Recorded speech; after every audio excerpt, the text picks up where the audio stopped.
ഇന്നത്തെ ഉച്ചയൂണിന് വേണ്ടി ഞാനിന്ന് നോർത്ത് ഇന്ത്യക്കാരുടെ ഒരു ഊണാണ് ഇന്ന് തയ്യാറാക്കുന്നത്.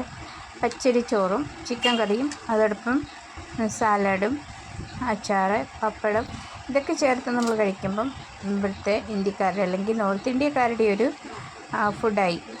ഇന്നത്തെ ഉച്ചയൂണിന് വേണ്ടി ഞാൻ തയ്യാറാക്കുന്നത്. ചിക്കൻ കറി വെക്കാനായിട്ട് ഞാനിവിടെ സവാളയുള്ളിയിലൊന്ന് ചെറുതായിട്ട് അരിഞ്ഞെടുക്കുന്നുണ്ട്.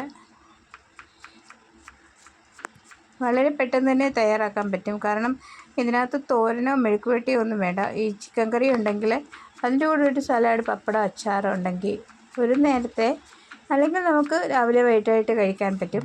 അപ്പോൾ പെട്ടെന്നാണ് ഊണ് തയ്യാറാക്കാൻ പറ്റുന്നത്. പിന്നെ ചപ്പാത്തി ഒന്നും തയ്യാറാക്കുന്നില്ല. പിന്നെ ഇവിടുത്തുകാർക്കൊക്കെ കഴിക്കുമ്പം അവർക്ക് ചപ്പാത്തി കൂടെ വേണം. പക്ഷേ ഞാൻ ചപ്പാത്തി ഒന്നും തയ്യാറാക്കുന്നില്ല. ചോറും ചിക്കൻ കറി മാത്രമേ ഉള്ളൂ. അപ്പം ഇതിനകത്ത് സവാളയുള്ളി അരിഞ്ഞെടുത്തു. അതോടൊപ്പം കുറച്ച് ഇഞ്ചി കൂടി അരിഞ്ഞെടുത്ത് വെളുത്തുള്ളിയും പൊളിച്ച് വെച്ചിട്ടുണ്ട്. പിന്നെ ഒരു 1.5 തക്കാളിക്ക കൂടി ഇതിനകത്ത് ഞാൻ ചേർക്കുന്നുണ്ട്. 2 മൊത്തമായിട്ട് ചേർക്കുന്നുണ്ട്. വലിയ തക്കാളി ആയതുകൊണ്ട് ഞാനിതിനകത്ത് ഒന്നും അതിൻ്റെ പിന്നെ പകുതി കൂടി ചേർക്കുന്നു ഒരെണ്ണത്തിൻ്റെ. അങ്ങനെ ഇതെല്ലാം ഒന്ന് അരിഞ്ഞെടുത്തു. ഇത് എങ്ങനെയാണ് കറി വെക്കുന്ന കൂടി നമുക്ക് നോക്കാം. ഞാനിതിനായിട്ട് പാൻ അടുപ്പിലേക്ക് വെച്ചു, എണ്ണ ഒഴിച്ച് കൊടുത്തു. ഇനി സവാളയൊന്ന് നല്ലവണ്ണം വഴറ്റിയെടുക്കണം.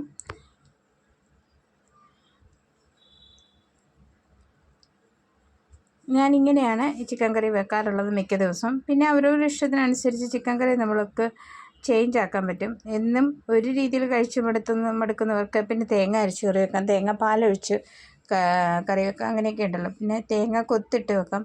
ഇവിടെ ഇതിനകത്ത് ഞാൻ തേങ്ങ ഒന്നും അങ്ങനെ ചേർക്കുന്നില്ല. ലാസ്റ്റിലൊരു ശകലം തേങ്ങാപ്പാൽ ചേർക്കുന്നുണ്ട്.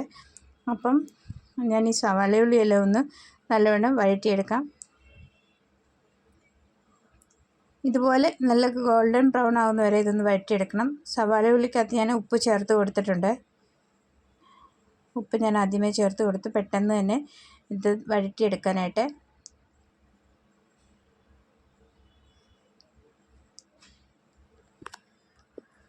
നിങ്ങൾക്ക് എൻ്റെ വീഡിയോ ഇഷ്ടപ്പെട്ടുവെങ്കിൽ നിങ്ങളുടെ അഭിപ്രായം തീർച്ചയായിട്ടും അറിയിക്കുക. അതുപോലെ തന്നെ സപ്പോർട്ട് ചെയ്യുക.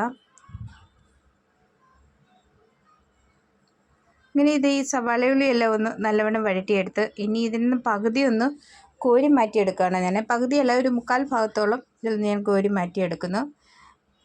ഇനി ഇതിലേക്ക് നമുക്ക് വെളുത്തുള്ളി ഇഞ്ചി അതുകൂടി ചേർത്ത് നല്ലവണ്ണം വഴറ്റിയെടുക്കാം. ഞാൻ എല്ലാ പ്രാവശ്യം കറി വെക്കുമ്പോഴും ഇതുപോലൊക്കെ തന്നെയാണ് ചിക്കൻ കറി വെക്കാറുള്ളത്.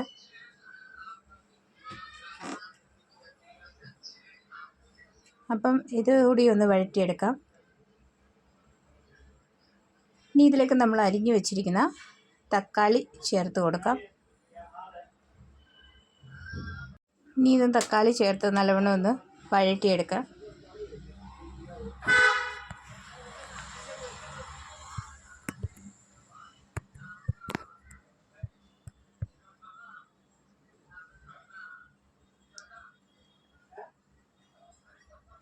ഇത് നല്ലവണ്ണം ഇനിയൊന്ന് വഴന്ന് വരുമ്പോൾ നമുക്ക് ഇതെല്ലാം കൂടി മിക്സിയിലൊന്ന് അരച്ചെടുക്കണം. ഇവിടെ ഞാനിതിലേക്ക് കുറച്ച് കുരുമുളകും പെരുംജീരകവും കൂടി ചേർത്ത് കൊടുത്തിട്ടുണ്ട്. അത് അവരവരുടെ ഇഷ്ടത്തിനനുസരിച്ച് ചേർക്കാം. പിന്നെ ഗ്രാമ്പു, ഏലക്ക, അങ്ങനെയുള്ള കറുവപ്പട്ട അങ്ങനെയുള്ളതൊക്കെ ചേർത്ത് കൊടുക്കും. പക്ഷേ ഞാനിതൊന്നും ഇവിടെ ചേർക്കുന്നില്ല. ഇതിലേക്ക് ഞാൻ മല്ലിയില ചേർത്ത് കൊടുത്തിട്ടുണ്ട്. മല്ലിയില ജസ്റ്റ് ഒന്ന് ഇട്ടെന്ന് മാത്രമേ ഉള്ളൂ ഇതിനകത്ത്. ഇത് വീഡിയോയിലൊന്ന് കാണിക്കാൻ വേണ്ടി. ഇനി ഇതെല്ലാം കൂടി നമുക്ക് നല്ലവണ്ണം ഒന്ന് അരച്ചെടുക്കണം. ഇനി നമുക്ക് ആ ചീനച്ചട്ടിയിലേക്ക് തന്നെ ഞാൻ എണ്ണ ചേർത്ത് കൊടുത്തിട്ടുണ്ട്. ഇനി ഇതിലേക്ക് കടുക് ചേർത്ത് കൊടുക്കാം. ഇനി ഇതിലേക്ക് അല്പം കടുക് ചേർത്ത് കൊടുത്തിട്ടുണ്ട്. ഹിന്ദിക്കാരങ്ങനെ കടുക് ചേർക്കാറില്ല, പക്ഷേ ഞാനിവിടെ കടുക് ചേർത്ത് കൊടുത്തിട്ടുണ്ട്. അതുപോലെ നാട്ടിൽ എത്ര പേര് ഈ ഇറച്ചിക്കറിക്ക് കടുക് ചേർക്കുമെന്ന് എനിക്കറിയത്തില്ല.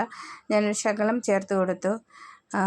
പിന്നെ അതോടൊപ്പം തന്നെ കറിവേപ്പില കൂടി ചേർത്ത് കൊടുത്തു. ഇനി ഇതൊന്ന് നല്ലവണ്ണം വഴറ്റി കൊടുത്തതിന് ശേഷം നമുക്ക് പൊടികൾ ചേർത്ത് കൊടുക്കാം. മല്ലിപ്പൊടി ചേർത്തു, എരിവുള്ള മുളക് പൊടി, എരിവില്ലാത്ത മുളക് പൊടി, മഞ്ഞൾപ്പൊടി, അതോടൊപ്പം തന്നെ ചിക്കൻ മസാല കൂടി ചേർത്ത് ഇതൊന്ന് നല്ലവണ്ണം ഈ പൊടികളെല്ലാം അതിൻ്റെ പച്ചമണം മാറുന്നവരെ ഒന്ന് ഇളക്കി കൊടുത്തുകൊണ്ടിരിക്കുക.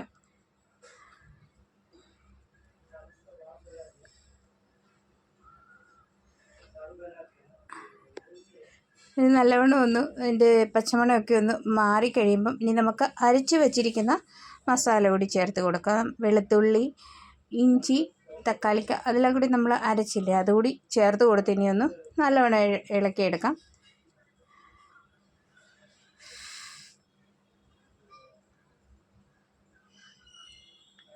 ഇനി ഇത് നല്ലവണ്ണം ഒന്ന് ഇളക്കിയതിന് ശേഷം കുറേശ്ശെ വെള്ളം ഒഴിച്ച് ഇത് നമുക്ക് എണ്ണ തെളിയുന്നത് വരെ ഒന്ന് ഇളക്കി കൊടുത്തുകൊണ്ടിരിക്കണം. അപ്പോൾ ഇതുപോലെ എണ്ണയൊക്കെ ഒന്ന് തെളിഞ്ഞ ശേഷം ഞാനിവിടെ ചിക്കൻ കഴുകി വെച്ചത് ചേർത്ത് കൊടുത്തിട്ടുണ്ട്. ഇനി ഇതുകൂടി ഒന്ന് നല്ലവണ്ണം കുറച്ച് നേരം ഒന്ന് തീയിൽ അല്ലെങ്കിൽ ഈ മസാലയിലൊന്ന് വഴറ്റിയെടുക്കണം. അപ്പോഴത്തേക്ക് നമുക്ക് വെള്ളം തിളപ്പിക്കാനുള്ളതുകൂടി വെക്കാം. ഇനി ഇതിലേക്ക് പച്ചവെള്ളം ഒഴിക്കാതെ തന്നെ ചൂടുവെള്ളം ഒഴിക്കുന്നതാണ് ഒന്നുകൂടെ നല്ലതെന്ന് എനിക്ക് തോന്നുന്നു. അപ്പം ഞാനിതിനകത്ത് ചൂടുവെള്ളം തന്നെയാണ് ഒഴിച്ചു കൊടുക്കാറുള്ളത്. പച്ചവെള്ളം ഞാൻ ഒഴിക്കാറില്ല. ഞാൻ വെള്ളം ചേർത്ത് കൊടുത്തു. ആവശ്യത്തിന് എത്രയും ചാറ് വേണം അതിനനുസരിച്ച് വെള്ളം ചേർത്ത് കൊടുക്കാം. ഇനി ഇതെല്ലാം കൂടി നല്ലവണ്ണം ഒന്ന് ഇളക്കി നമുക്കൊന്ന് അടച്ചു വെച്ച് വേവിക്കാം. അപ്പം അന്നേരത്തേക്ക് ഞാൻ അരി അടുപ്പിലിട്ടിട്ടുണ്ട്. ഇത് പച്ചരി, ഇവിടുത്തെ കറി കഴിക്കുന്ന ചെറിയ ജീരകമണി അരി. ഇത് ആക്ച്വലി ഇവരിത് പറ്റിച്ചാണ് എടുക്കുന്നത്, വെള്ളം പറ്റിച്ച്. നമുക്കതറിയത്തില്ല, നമ്മൾ ചെയ്യാൻ പോയാൽ അത് മൊത്തം കുളമാകും. അതുകൊണ്ട് ഞാൻ വെള്ളം ഊറ്റിയെടുക്കുകയാണ് ചെയ്യുന്നത്. അങ്ങനെ നമ്മുടെ ചിക്കൻ കറി ആ സമയം കൊണ്ട് ഒരുവിധം ഒന്ന് വെന്ത് കിട്ടിയിട്ടുണ്ട്. ചാറൊക്കെ ഒന്ന് കുറുക്കി തുടങ്ങിയിട്ടുണ്ട്. അപ്പോൾ ഇതിലേക്ക് ഞാൻ അല്പം തേങ്ങാപ്പാൽ കൂടി ചേർക്കുന്നു. ഞാൻ തേങ്ങാപ്പാൽ പിഴിഞ്ഞ് ഫ്രീസറിൽ വെക്കും. തേങ്ങ എപ്പോൾ തിരുമ്മിയാലും കുറച്ച് അതിൽ തേങ്ങാപ്പാൽ പിഴിഞ്ഞ് ഫ്രീസറിനകത്ത് വെക്കാറുണ്ട്. അതിൽ നിന്ന് ഞാൻ കുറച്ച് ചേർത്തെന്ന് മാത്രമേ ഉള്ളൂ. അതൊക്കെ അവരുടെ ഇഷ്ടത്തിനനുസരിച്ച് ചേർക്കാം, അല്ലെങ്കിൽ തേങ്ങാപ്പാൽ ചേർക്കാം. അപ്പം നമ്മുടെ ചിക്കൻ കറി എങ്ങനെ റെഡി ആയിട്ടുണ്ട്. ചോറും റെഡിയായി. ഇനി നമുക്ക് ഒരു ചെറിയ സലാഡ് കൂടി ഉണ്ടാക്കണം. അതിനായി ഞാനിവിടെ കാക്കടി എടുത്തു. കാക്കടി, അതോടൊപ്പം തന്നെ സവാള, തക്കാളിക്ക, ഒരു പച്ചമുളക്, അത്രയൊക്കെ ഉള്ളൂ. പിന്നെ അതിലേക്ക് അരിഞ്ഞെടുക്കണം. എല്ലാവരും ഇങ്ങനെയൊക്കെ തന്നെയല്ലേ സാലഡ് തയ്യാറാക്കുന്നത്. അപ്പോൾ ഇതുപോലെ ഒന്ന് ചെറുതായിട്ടാണ് ഞാൻ എടുക്കുന്നത്. അത് അവരുടെ ഇഷ്ടത്തിനനുസരിച്ച് ചെയ്ത് വട്ടത്തിലോ നീളത്തിലോ ഒക്കെ അരിഞ്ഞെടുക്കാം. അപ്പോൾ ഇതുപോലെ ഉള്ളി കാക്കടിയൊക്കെ ഒന്ന് അരിഞ്ഞ് തക്കാളിക്കായി അരിഞ്ഞ് നമുക്ക് പെട്ടെന്ന് തന്നെ ചോറ് കഴിക്കണം. അതുകൊണ്ട് എല്ലാം പെട്ടെന്ന് തന്നെയാണ് ചെയ്യുന്നത്. അപ്പം നിങ്ങളൊരു സമയമില്ലാത്തപ്പോഴൊക്കെ അധികം കറി വെക്കുകയും തോരൻ വെക്കുകയൊക്കെ ചെയ്യുന്നതിന് പകരം ഇങ്ങനെയൊക്കെ കറി വെച്ച് കഴിച്ച് നോക്കുക. പെട്ടെന്ന് നമുക്ക് കാര്യങ്ങൾ നടത്താൻ പറ്റും. അതുപോലെ ഇപ്പം ഗ്യാസൊക്കെ കിട്ടാത്ത സമയത്ത് നമുക്ക് പെട്ടെന്ന് തന്നെ കാര്യങ്ങൾ ചെയ്തെടുക്കാൻ പറ്റും.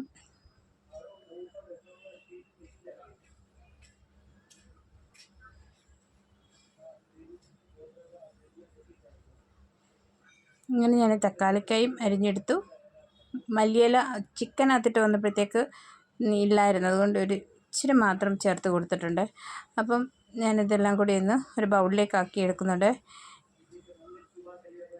ഇതിലേക്ക് ആവശ്യത്തിന് ഉപ്പ് ചേർത്ത് കൊടുക്കാം. ഉപ്പ് ചേർത്ത് നല്ലവണ്ണം ഇളക്കിയതിന് ശേഷം ഞാനിവിടെ കുറച്ചൊന്ന് മാറ്റി വെക്കുന്നുണ്ട്. തൈര് കൂട്ടാത്തവർക്ക് വേണമെങ്കിൽ നമുക്ക് അങ്ങനെ എടുത്ത് വെക്കാം. അപ്പം തൈര് കഴിക്കാത്തവരുണ്ടെങ്കിൽ ഇതിനെടുത്ത് മാറ്റി വെച്ചതിന് ശേഷം നമുക്ക് ആവശ്യത്തിന് തൈര് ചേർത്ത് കൊടുക്കാം. ഇവിടെ കിട്ടുന്ന തൈര് വലിയ ഗുണമൊന്നും ഇല്ലാത്തതാണ്. പിന്നെ എങ്കിലും ഞാൻ ചേർത്ത് കൊടുത്തു. അല്പം ലൂസായിട്ടുള്ള തൈരാണ് ഇപ്രാവശ്യം കിട്ടിയത്. അങ്ങനെ തൈരും ചേർത്ത് കൊടുത്തു. അങ്ങനെ നമ്മുടെ സലാഡും തയ്യാറായി. ഇനി നമുക്ക് പപ്പടം പൊള്ളിച്ചെടുക്കാം. പപ്പടം ആക്ച്വലി ഇതിൻ്റെ കൂടെ ഇവിടുത്തെ പപ്പടമാണ് വേണ്ടത്. പക്ഷേ എൻ്റെ കയ്യിലില്ലായിരുന്നതുകൊണ്ട് നമ്മുടെ കേരള പപ്പടം തന്നെ ഞാൻ എടുത്തു. എന്താണെങ്കിലും പപ്പടമല്ലേ, അതുകൊണ്ട് കേരള പപ്പടം തന്നെ എടുത്ത് അങ്ങനെ അതും ഒന്ന് പൊള്ളിച്ചെടുക്കണം. ഇതിൻ്റെ കൂടെ കഴിക്കാൻ, ഈ പച്ചരിച്ചോറിൻ്റെ കൂടെ കഴിക്കാൻ ഇവിടുത്തുകാരുടെ തന്നെ പപ്പടമാണ് നല്ലത്. അപ്പം ഇന്നത്തെ എൻ്റെ ചോറും കറികളും ഒക്കെ നിങ്ങൾക്ക് ഇഷ്ടപ്പെട്ടെങ്കിൽ നിങ്ങളുടെ അഭിപ്രായം ഒന്ന് അറിയിക്കുക. അങ്ങനെ ഞാൻ ചോറും കറിയും റെഡി ആയിട്ടുണ്ട്. ചോറ് കഴിക്കാനായിട്ട് എടുക്കുകയാണ്. ചോറെടുത്തു. ഇത് കുറേയധികം ഷുഗറൊക്കെ ഉണ്ടാക്കുന്ന ചോറാണ്, ചെറിയ മണിയരി, അതുകൊണ്ട് കുറച്ച് മാത്രമേ എടുത്തിട്ടുള്ളൂ. പിന്നെ അതിലേക്ക് നമ്മുടെ ചിക്കൻ കറി ഒഴിച്ചു കൊടുത്തിട്ടുണ്ട്. പിന്നെ നമ്മുടെ സലാഡ് തയ്യാറാക്കി വെച്ചത് അതും എടുത്തിട്ടുണ്ട്. അതിന് ശേഷം അല്പം മാങ്ങ അച്ചാറുകൂടി ഞാൻ എടുത്തിട്ടുണ്ട്. അത് ഈ ഹിന്ദിക്കാരുടെ രീതിയിൽ ഞാൻ ഈ വർഷം തയ്യാറാക്കിയതാണ്. ഇത് 1.5 വർഷത്തോളം ഇരിക്കും. അതിൻ്റെ കൂടെ തന്നെ പപ്പടം എടുത്തു. അപ്പം നിങ്ങൾക്ക് ഇന്നത്തെ വീഡിയോ ഇഷ്ടപ്പെട്ടെങ്കിൽ നിങ്ങളുടെ അഭിപ്രായം അറിയിക്കും. അപ്പോൾ അടുത്ത വീഡിയോ കാണാം.